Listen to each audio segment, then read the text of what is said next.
मैं वर्षा डागुर, सहायक आचार्य राजनीति विज्ञान, राजकीय स्नातकोत्तर महाविद्यालय बयाना।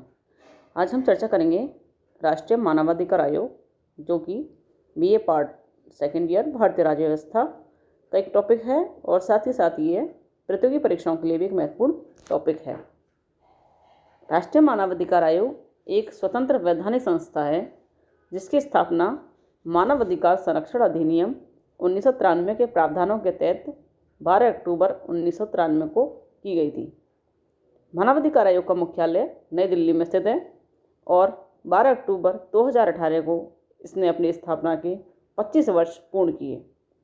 यह संविधान द्वारा दिए गए मानवाधिकारों जैसे जीवन का अधिकार, स्वतंत्रता का अधिकार और समानता का अधिकार आदि की रक्षा करता है और उनके प्रहरी के रूप में कार्य करता है। मानवाधिकार क्या होते हैं? संयुक्त राष्ट्र की परिभाषा के अनुसार ये अधिकार जाति, लिंग, राष्ट्रीयता, भाषा, धर्म या अन्य किसी आधार पर भेदभाव किए बिना सभी को प्राप्त हैं। मानवाधिकार में मुख्यतः जीवन और स्वतंत्रता का अधिकार, गुलामी और यातना से मुक्ति का अधिकार, अभिव्यक्ति की स्वतंत्रता का अधिकार, काम और शिक्षा का अधिकार भी शामिल हैं। कोई भी व्यक्ति बिना किसी भेदभाव के इन अधिकारों को प्राप्त करने का हकदार होता है। अगर मानवाधिकारों के इतिहास के बारे में थोड़ा जानें तो मानवाधिकारों की सार्वभौम घोषणा यानी universal declaration of human rights एक महत्वपूर्ण ऐतिहासिक दस्तावेज है जिसे संयुक्त राष्ट्र महासभा के द्वारा 10 दिसंबर 1948 को अपनाया गया था। मानवाधिकारों के इतिहास में यह बहुत ही महत्वपूर्ण घोषणा है क्योंकि इसके द्वारा पहली बार मानवाधिकारों को सुरक्षित करने का प्रयास किया गया था। हर साल 10 दिसंबर को UDHR यानी कि universal declaration of human rights की सालगिरह के रूप में 10 दिसंबर को मानवाधिकार दिवस के रूप में मनाया जाता है। 1991 में पेरिस में हुई संयुक्त राष्ट्र की बैठक ने सिद्धांतों का एक समूह तैयार किया जिसे पेरिस सिद्धांत के नाम से जाना जाता है, जो आगे चलकर राष्ट्रीय मानवाधिकार संस्थाओं की स्थापना और संचालन की नींव साबित हुए। इन्हीं अधिकारों का संरक्षण करते हुए भारत में मानवाधिकारों में अधिक जवाबदेही और मजबूती लाने के उद्देश्य से मानवाधिकार संरक्षण अधिनियम 1993 बनाया गया। यह अधिनियम सभी राज्य सरकारों को भी राज्य मानवाधिकार आयोग बनाने का अधिकार देता है। मानवाधिकार परिषद एक अंतर सरकारी निकाय है जिसका गठन 15 मार्च 2006 को संयुक्त राष्ट्र महासभा के प्रस्ताव के द्वारा किया गया। इसे पूर्व में संयुक्त राष्ट्र मानवाधिकार आयोग के स्थान पर लाया गया था। यह पूरी दुनिया में मानवाधिकारों के संवर्धन और संरक्षण को बढ़ावा देने के लिए उत्तरदायी है। इसी के साथ यह संस्था मानवाधिकारों के उल्लंघन की भी जांच करती है। इसके पास मानवाधिकार से जुड़े सभी महत्वपूर्ण मुद्दे और विषयों पर चर्चा करने का अधिकार है। संयुक्त राष्ट्र महासभा में चुने गए 47 सदस्य देशों से मिलकर यह मानवाधिकार परिषद बनती है। अब हम बात करते हैं संयुक्त मानवाधिकार आयोग एक बहुसदस्यीय संस्था है जिसमें एक अध्यक्ष सहित 7 सदस्य होते हैं। यह आवश्यक है कि 7 सदस्यों में कम से कम 3 पदेन सदस्य हों। अध्यक्ष और सदस्यों की नियुक्ति राष्ट्रपति और प्रधानमंत्री की अध्यक्षता वाली उच्च स्तरीय कमेटी की सिफारिशों के आधार पर की जाती है। अध्यक्ष और सदस्यों का कार्यकाल 5 वर्ष या 70 वर्ष की उम्र जो भी पहले हो तक होता है।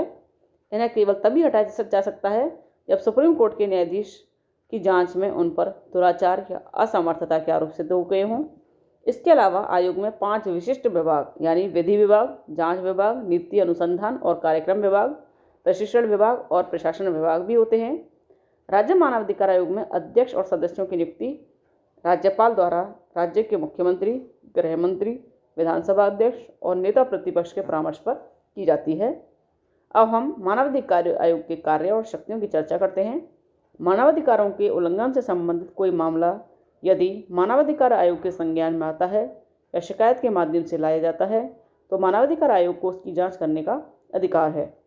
इसके पास मानवाधिकारों के उल्लंघन से संबंधित सभी न्यायिक मामलों में हस्तक्षेप करने का अधिकार है।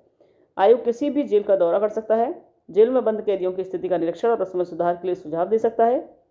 मानवाधिकार आयोग संविधान या किसी अन्य कानून द्वारा मानवाधिकारों को बचाने के लिए प्रदान किए गए सुरक्षा उपायों की समीक्षा कर सकता है और इसमें बदलावों की सिफारिश भी कर सकता है। मानवाधिकार आयोग मानवाधिकार के क्षेत्र में अनुसंधान का कार्य भी करता है। आयोग प्रकाशनों, मीडिया, सेमिनार और अन्य माध्यमों से समाज के विभिन्न वर्गों के बीच मानव अधिकारों से जुड़ी हुई जानकारी का प्रचार करता है और लोगों को इन अधिकारों की सुरक्षा के लिए प्राप्त उपायों के प्रति भी जागरूक करता है। आयोग के पास दीवानी अदालत की शक्तियां हैं और यह अंतरिम राहत भी प्रदान कर सकता है। इसके पास मुआवजे या हर्जाने की भुगतान की सिफारिश करने का भी अधिकार है।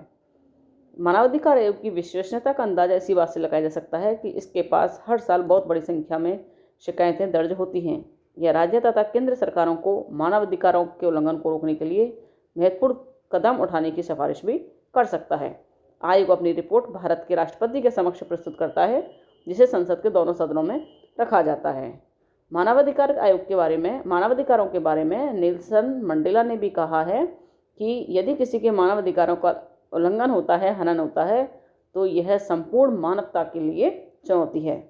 अब हम मानवाधिकार आयोग की कुछ कमियां या सीमाओं की चर्चा करते हैं कि मानवाधिकार आयोग के पास जांच करने के लिए कोई विशेष तंत्र नहीं है। अधिकतर मामलों में यह संबंधित सरकार को मामले की जांच करने का अधिकार आदेश देता है। पीड़ित पक्ष को व्यवहारिक न्याय देने में असमर्थ होने के कारण भारत के पूर्व अटॉर्नी जनरल सोली सोराबजी ने इसे इंडियाज टीजिंग इल्यूजन की संज्ञा दी।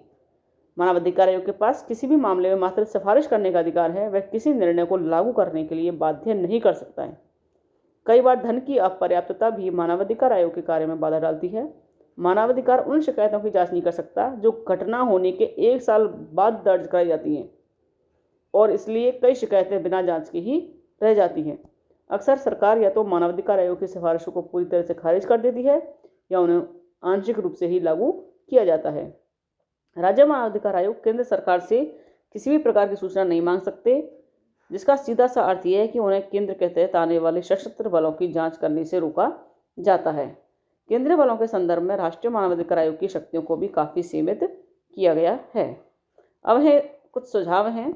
मानवाधिकार आयोग को सही मायनों में मानवाधिकारों के उल्लंघन का एक कुशल प्रहरी बनाने के लिए इसमें कुछ सुधार की आवश्यकताएं हैं, जैसे कि सरकार के द्वारा आयोग के निर्णयों को पूरी तरह से लागू करके उसकी प्रभावशीलता में वृद्धि की जा सकती है। मानवाधिकार आयोग की संरचना में भी परिवर्तन करने की आवश्यकता है तथा इसमें आम नागरिकों और सामाजिक संगठन के प्रतिनिधियों को भी शामिल किया जाना चाहिए। मानवाधिकार आयोग को जांच के लिए उचित अनुभव वाले कर्मचारियों का एक नया कैडर तैयार करना चाहिए ताकि सभी मामलों की स्वतंत्र जांच की जा सके।